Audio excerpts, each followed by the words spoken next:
Hey there, I'm Clara, just an ordinary high school junior trying to navigate the chaos of teenage life.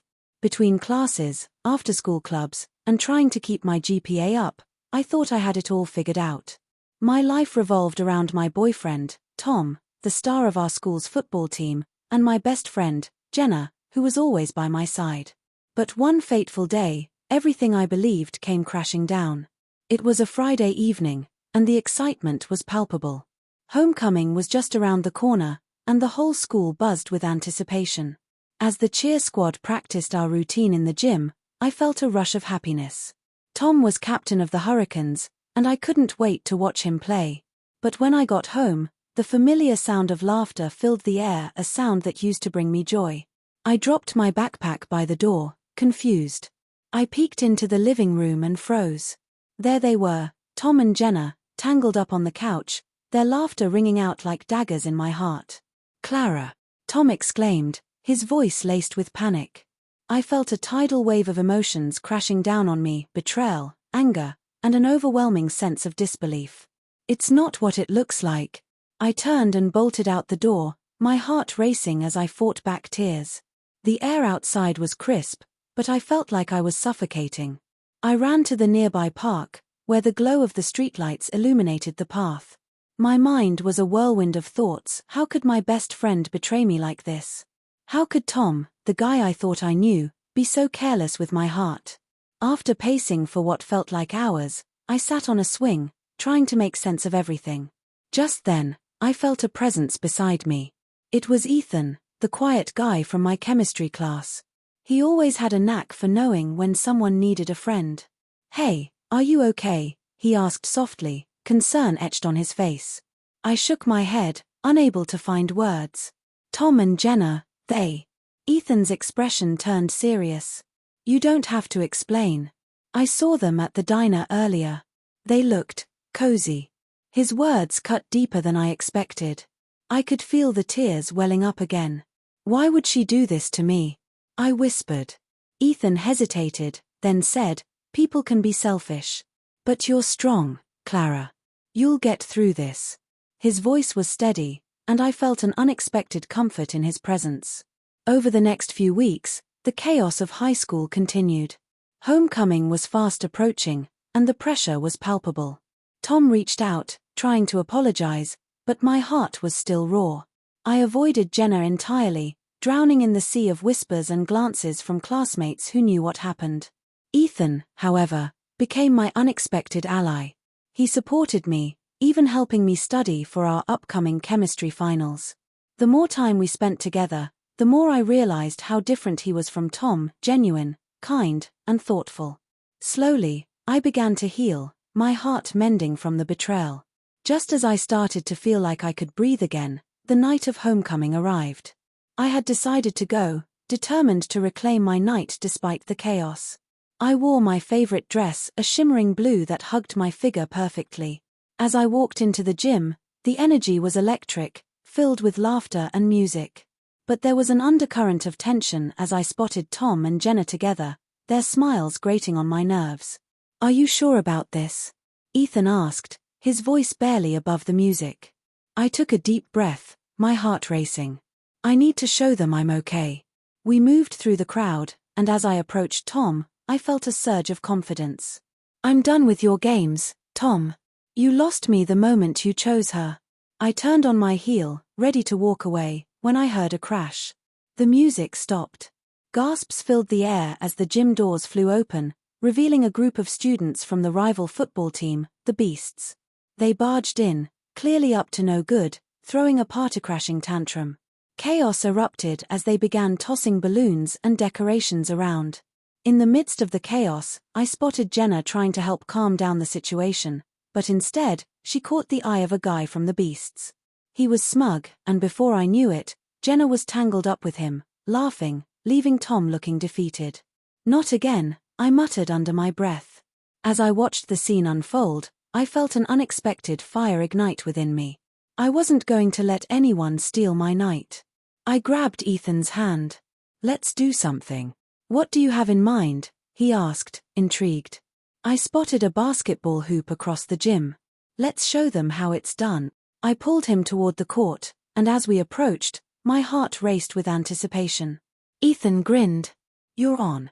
With a few quick moves, we dribbled the ball around, and soon, a small crowd gathered, cheering us on.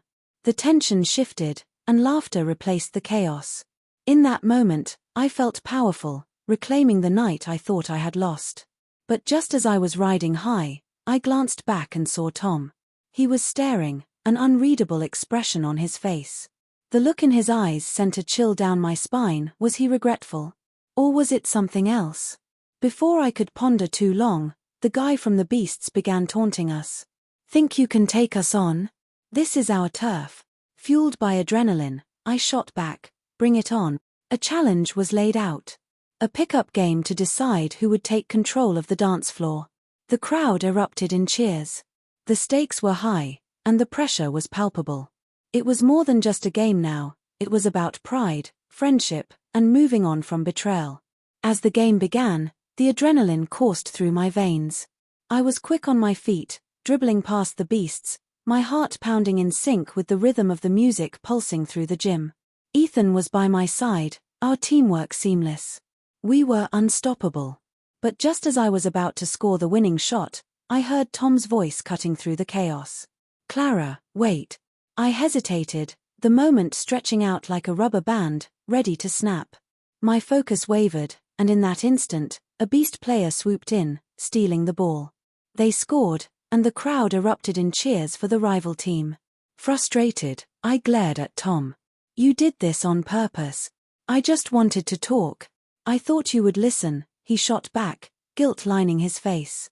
But before I could respond, the rival player, emboldened by his score, began to taunt me, and I felt my blood boil. "You think you're a queen? You're just a joke." Fueled by anger, I dribbled the ball again, determined to take control. I took a deep breath, my heart racing as I focused. I sprinted past him, dodging and weaving until I reached the hoop, and with one powerful leap, I made the shot. Swish.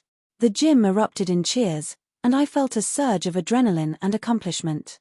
The game had turned in our favor. But just as the celebration began, a group of students from the Beasts turned their aggression towards us, led by the smug guy who had been taunting Jenna. A brawl erupted, fists flying, and I suddenly found myself in the midst of chaos again. Ethan jumped in to help me, our adrenaline fueling us as we fought off the crowd. "Stick with me," he shouted. In the chaos, I caught a glimpse of Jenna, who had tried to intervene but was pushed aside. Seeing her struggle reminded me of our friendship, and despite everything, I wanted to help her. I grabbed Ethan's hand, and we fought our way through the throng, determined to pull her to safety. When we finally reached Jenna, she was cornered by the same guy who had taunted her earlier. "What's the matter?" "Jealous," he sneered. I stepped forward, ready to confront him.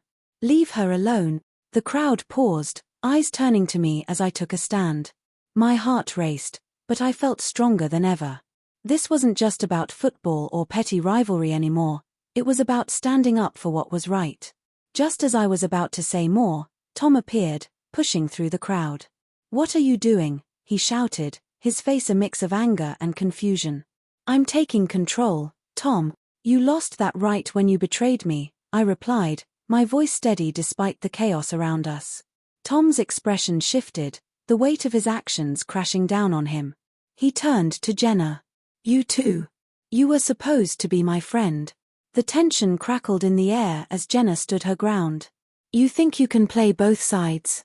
That's not how loyalty works, Tom." As the realization of his betrayal sunk in, Tom's expression morphed from anger to regret.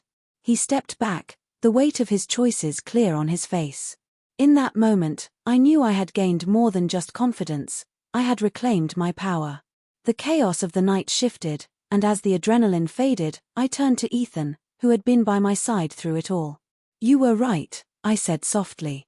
"I'm stronger than I thought." The crowd began to disperse as the fight broke up. People slowly returned to the dance floor, the energy shifting back to excitement as if nothing had happened. In the aftermath of the chaos, I found a newfound sense of freedom. I had confronted my past and stood up for myself. As the music played on, I danced, laughter bubbling up from deep within me. Ethan took my hand, and together, we moved to the rhythm, surrounded by friends, laughter, and a sense of hope. As the night came to an end, I caught a glimpse of Tom and Jenna. They were standing together, both looking dejected, but I felt a sense of closure. I had faced the betrayal head-on, and now, it was time to move forward. In the weeks that followed, I continued to build my friendship with Ethan, exploring new passions and embracing the possibilities of life beyond the chaos of high school. I realized that sometimes, betrayal leads to unexpected growth and the chance to rediscover yourself. And as for Tom and Jenna, they faded into the background of my story. I was Clara Reynolds, a survivor, and ready to embrace whatever came next, one vibrant chapter at a time.